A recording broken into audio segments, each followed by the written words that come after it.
भारत की है कहानी। नृत्य करती हुई बालिका का कांसे की मूर्ति हुई थी।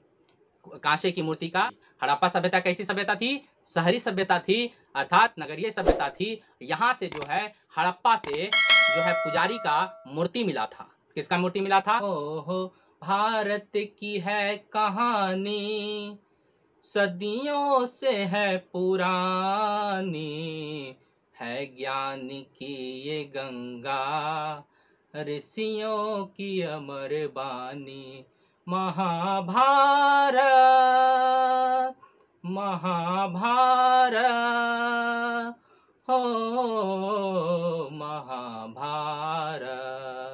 हेलो दोस्तों, मैं प्रदीप निरंजन स्वागत करता हूं आपका अपना यूट्यूब चैनल संकल्प एकेडमी 2.0 पर। तो दोस्तों, आज हम आपको हड़प्पा सभ्यता अर्थात सिंधु घाटी सभ्यता अर्थात कांस्य युगीन सभ्यता के बारे में आज आपके बीच हाजिर हूं। उसे हम आज पढ़ेंगे।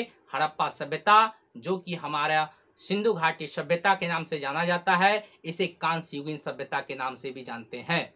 तो इसके बारे में हम लोग पढ़ते हैं और थोड़ा विस्तार करेंगे।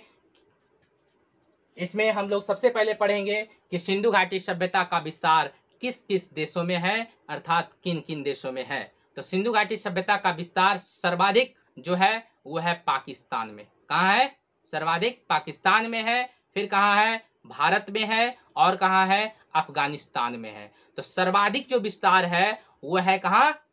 तो पाकिस्तान। और सबसे कम जो विस्तार है वो कहाँ है? तो बोल सकते हैं अफगानिस्तान। ठीक है, तो हम इसमें पढ़ते हैं और इसकी आकृति के बारे में भी जानेंगे कि सिंधु घाटी सभ्यता या हड़प्पा सभ्यता या कांस्य युगीन सभ्यता की आकृति जो है वो कैसी है। तो कह सकते हैं इसकी आकृति त्रिभुजाकार है। कैसी है? त्रिभुजाकार है। और इसमें ये भी हम जानेंगे कि इनका जो सबसे पहला जो स्थल जो मिला था सिंधु घाटी सभ्यता का, वो मिला था हड़प्पा। यही कारण है कि सिंधु घाटी सभ्यता को हड़प्पा सभ्यता भी कहते हैं। लेकिन सिंधु घाटी सभ्यता क्यों कहते हैं? तो इसका भी रीजन है, इसका भी कारण यही है कि सिंधु घाटी इसलिए कहा जाता है क्योंकि उस क्षेत्र की सबसे प्रसिद्ध नदी जो थी वो थी सिंधु नदी।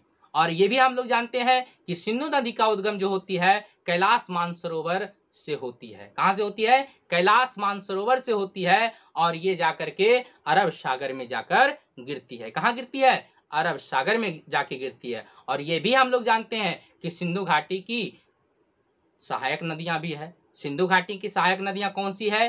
तो झेचीरा ब्यास। कौन कौन सी? झेचीरा ब्यास।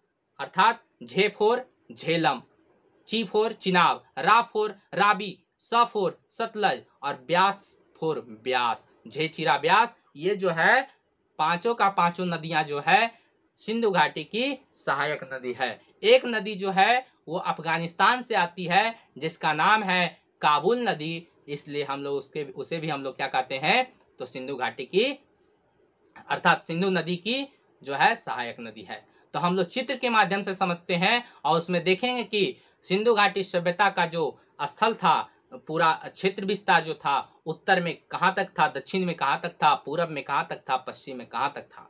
ठीक है, तो हम लोग आते हैं चित्र के माध्यम से पढ़ते हैं कि सिंधु घाटी सभ्यता की आकृति कैसी थी। तो उत्तर में याद रखना है, उत्तर में मांडा तक था। कहाँ तक था? उत्तर में मांडा तक। और दक्षिण में कहाँ तक था? दैमाबाद तक। उत्तर में मांडा, उत्तर में मांडा ये कहाँ पड़ता है? तो वर्तमान के जम्मू कश्मीर, वर्तमान के जम्मू कश्मीर, इसको हम लोग बोलते हैं उत्तर में मांडा। दक्षिण में दैमाबाद, दैमाबाद ये दैमाबाद कहाँ पड़ता है? तो महाराष्ट्र में। कहाँ? महाराष्ट्र। पूरब में आलमगीरपुर। कहाँ? आलमगीरपुर। और ये आलमगीरपुर कहाँ पड़ता है? उत्तर प्रदेश में। और पश्चिम में कहाँ है? तो बलूचिस्तान प्रांत। कहाँ? बलूचिस्तान प्रांत। ये बलूचिस्तान प्रांत कहाँ पड़ता है? तो पाकिस्तान के लड़काना जिला में, पाकिस्तान के में स्थित है ये। ठीक है, कहाँ? बलूचिस्तान पाकिस्तान में स्थित है। इसकी जो आकृति जो थी वो कैसी थी? तो इसकी आकृति थी त्रिभुजाकार। इसकी आकृति कैसी थी? त्रिभुजाकार। इसके बारे में एक चीज और जानना है कि हड़प्पा सभ्यता जो थी नगरीय सभ्यता थी, अर्थात शहरी सभ्यता थी। हड़प्पा सभ्यता कैसी सभ्यता थी? शहरी सभ्यता थी, अर्थात नगरीय सभ्यता थी। यहाँ से जो है हड़प्पा से जो है पुजारी का मूर्ति मिला था। किसका मूर्ति मिला था? पुजारी का मूर्ति मिला था। जबकि एक जगह है मोहनजोदड़ो, अर्थात मोहनजोदड़ो का जो अर्थ होता है वो होता है मृतकों का टीला। क्या होता है? मृतकों का टीला, लाशों का टीला। मोहनजोदड़ो से ही जो है मिला था अन्नागार का अवशेष। और क्या मिला था? वहां से विशाल स्नानागार का अवशेष मिला। और वहां से एक चीज मिला था जो कि कांसे की मूर्ति मिली थी, नृत्य करती हुई बालिका का, नृत्य करती हुई बालिका का कांसे की मूर्ति हुई थी।